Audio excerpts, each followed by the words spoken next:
Incoming transmission.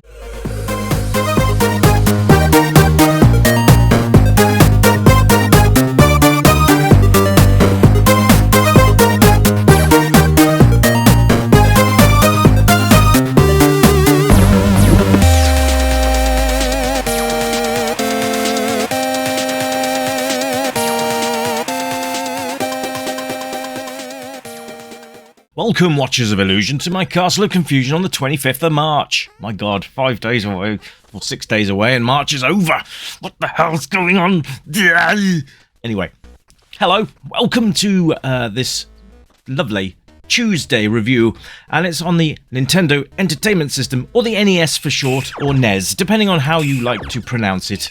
But this is SpaceGulls, and it is SpaceGulls. Plural, because you can play two-player, and you know how I feel about two-player games. It's always gonna be right up my flagpole, excuse the expression, but that's how I feel. Multiplayer games always are gonna trump single-player games as long as they're done well. So this is SpaceGulls, and I've got to say, this is really nice.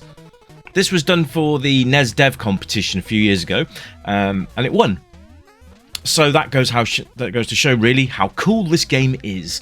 So the idea of the game is basically you've got to find all your Space Gull pals and escape the whatever we're in. I don't actually know what we're in. Is some sort of space station or something like that. Anyway, there's bad guys to kill and eggs to collect and all sorts of different things that we can do. And it's such a simplistic game that anyone can pick up and play it, and that is what I like. I like things that are universally easy to pick up and play. You shouldn't be left out. I don't believe in that. I don't believe in that. I don't believe in exclusivity. So this lifts that barrier, and anyone can pick up and play this. Now you'll probably draw immediate comparisons to Joust, and why wouldn't you? Because the bird runs like the bird in Joust, does it not? I like it. Nothing wrong with Joust either. Joust was a great game. The other thing that I really like is that it's got a nod to Mega Man. Now, if you haven't already spotted it, it's the health bar up at the top left-hand corner, because that's the only UI we've got to worry about. There's one of our little gull friends. Gull, not girl. Gull friends. But this is really, really cutesy, and it plays really well. So we're going to cover all that in a bit anyway. But for now, let's have a look at it graphically. Well, being as it's on the NES, don't expect too much, but it does work incredibly well. The animation on the gull is really, really nice. So he's got his little flappy wings there, and then he's got his little run, which is really quite cute. So there you go. You can dispatch enemies by bouncing on their heads, because why wouldn't you? Now you'll notice, once we've left the screen and go back in, any enemies that you have vanquished will reappear, so be careful on that. Then you've got other buggers like this that seem to be honed in on you. And so there you go. But so far we've seen a couple of enemy types, which is nice. Always good to have a variety of bad guys in the game, I think, anyway. It does make me wonder why the gulls don't actually have space helmets on, considering that their captured buddies have, but I don't care, because the game is great. I'm not sure what they're shooting out of. Is it their bottom or is it their mouth? I actually don't want to know the answer to that, so let's leave it as it is. But very, very fun little game. Really fun little game. So nice big screens as well. So it's a screen-by-screen game, as you can see. Now that guy has got a real... yeah, he's got a real problem with me, and he just wanted to come and say hi. So the egg there will replenish our health, which is great. So big eggs will replenish about a quarter of your health, I think, or half your health. Smaller eggs will, obviously, a little bit less health. But that's always good. So you've got hazards on the screen as well, and those spikes. Now the spikes will kill you right out, so be careful. Don't hit them, or else you'll be dead. Anyway, I don't think there's actually lives on this game. Not that I can tell, anyway. At least there's no UI that shows lives. So I don't think there is. I think you just get in and play. And if you plop another controller in, you can play simultaneously. Oh yeah. So you got two controllers for your NES. Get them in and get playing SpaceGulls, because it's great. There's things, but games that I really enjoy are the most simplistic ones. And it's weird because, like, I wanted to play something the other day, and I just found it really, really hard to concentrate on what was on the screen. There was so much going on. But this is just, you can concentrate on this, you can have some good fun with it. Now you'll notice that some of the screens have gates, like this one, and you basically have to just defeat the enemies on screen to open those gates. Not a new concept by all at all, but it works. And you have these regular save points as well, which is cool. We like save points because it means we can carry on with the game and pick up where we left off, etc, etc. Always a nice thing to have. Even a password system, there's another one of our little friends. Even password systems are very welcome. Because battery backup was never it was okay for the time, but batteries don't last forever. So any sort of save progress, whether it's battery or whether it's passwords, it doesn't matter. The fact is that it's there. So thumbs up on that one. Let's go and get that egg because I'm a bit low on health. Some screens are just literally walk through. If you want to defeat the enemies to try and get yourself some eggs, on the chance that you might drop one, then by all means, that is completely up to you. Now you'll see that things are starting to heat up a little bit where it comes to the difficulty level. We're not horrendously outmatched yet, but as you know, with me, it don't take long. So we'll carry on and we'll do the best we can. Oh, there was an egg I missed over there. Bugger. Never mind. Oh, here's another. Oh, look at that. I love that. Look at the reloading animation on that guy, and he shot me straight through a wall. That's just not on. Anyway, when we get to the screen with him in it again, I want you to have a look at his reloading animation because that is fantastic. I say some of the screens you can just run through, and if you've already opened the doors to them, when it puts you back at your save point, you don't have to reopen them. They're already open for you, so you just carry on back to where you were. Nice and easy, right? So that's another thing I like about the game, is that it doesn't punish you for losing lives.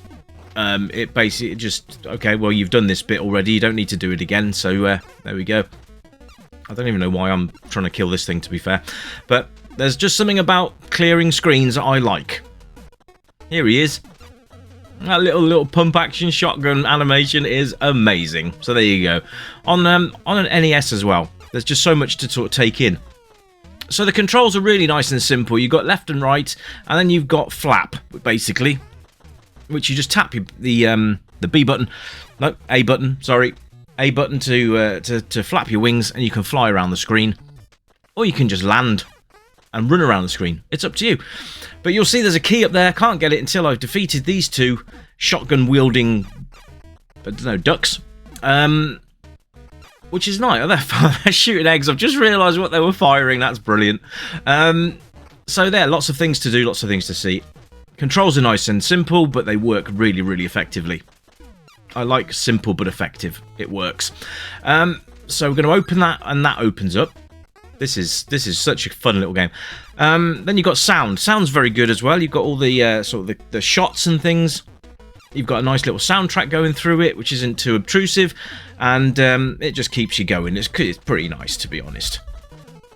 So I think we've got to defeat this thing here. I've just got to be careful because I'm actually going to get splattered if I'm not careful. Oh, now I've got to kill these two again?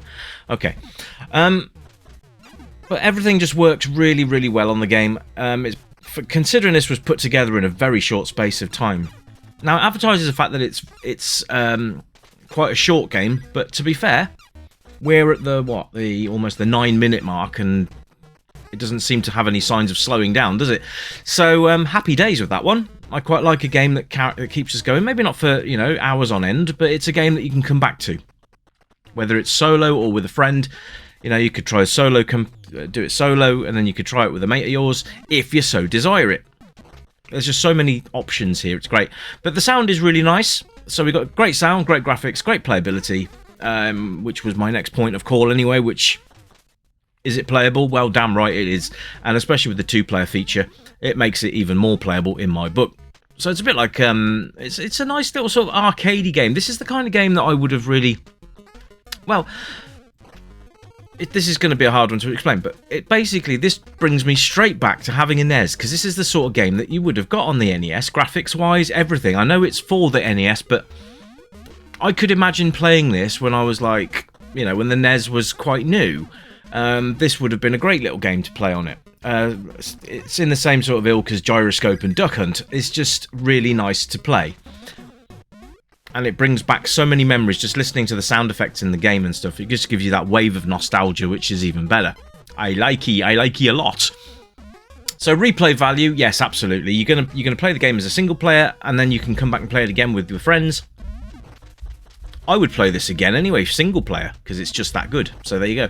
The NES is a great little console, and it obviously went head to head with Sega's Master System. And I suppose this is where the whole playground thing, Spectrum versus Amstrad, or C64 in some cases, because us Specky and Amstrad lads stuck together. And then you had Nintendo versus Sega. So it all depends on what your preferences were back in the day. But I thought that Nintendo always had the bit of an edge. And I always thought that with the SNES over the Mega Drive as well. Even though the Mega Drive got some fantastic games on it, I always thought that NES had just a slight advantage, especially when it comes to the sound. But if you're a follower of this channel anyway, then you'll know that that's nothing new. That's my opinion. It always has been. It doesn't take anything away from the Mega Drive or the Master System. I just feel that Nintendo's machines were slightly better. That's all. Anyway, guys, I hope you've enjoyed SpaceGulls. I certainly have enjoyed playing it and bringing it to you on the channel. And tomorrow we're in midweek and we've got a new game to look at, and I don't know what I'm going to do yet. I've been leaving it a bit later though the last few days, and I really need to get back into my earlier releases, but I'm determined to do one a day. Sometimes the motivation levels aren't there, but I do push myself to do it, and when I do it, I enjoy it. It's crazy, isn't it, how the brain works? But anyway, I hope you've enjoyed SpaceGulls, and I'll provide a link so you can go and get it for yourselves, and you can play it to your heart's content. Because that's a lovely thing to do. Anyway, I'm going to leave you, as usual, with a few minutes of extra footage here, and I'll put the volume up a touch so you can hear everything that's going on. I hope you've enjoyed the review. I've enjoyed bringing it to you. I'll be back tomorrow. Here's another. Oh, look, another enemy. Oh, he's trying to cut my bottom off. I'll be back tomorrow with something else for you to look at.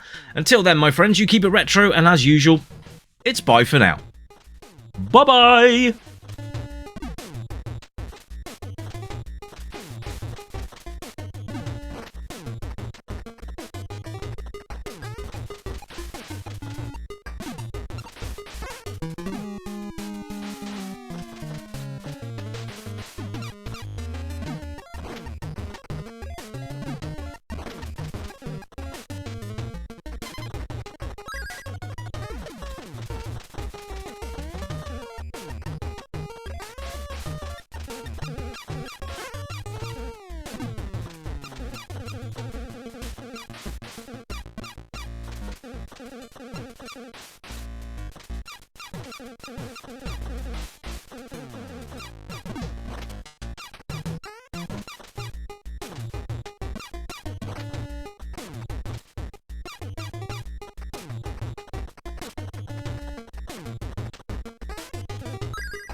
stranger, I know why you're here. You remember games from the yesteryear, games with pixels and that bleep bloop sound, but boy, they were the very best games in town. We light up the night, neon dreams in our eyes, arcade machines whispering low, pixelated worlds where we all come alive, level up high, let the good times flow. Joystick in hand, we're reliving the past, high scores and laughter, we're making it last. With every coin drop, we're forging a bond, in this pixel paradise we'll always respond. Welcome to the Retro Gaming Club, where the 8-bit dreams never fade away. Gaming to the beat of our favorite tunes, let's play till the dawn, we'll never lose.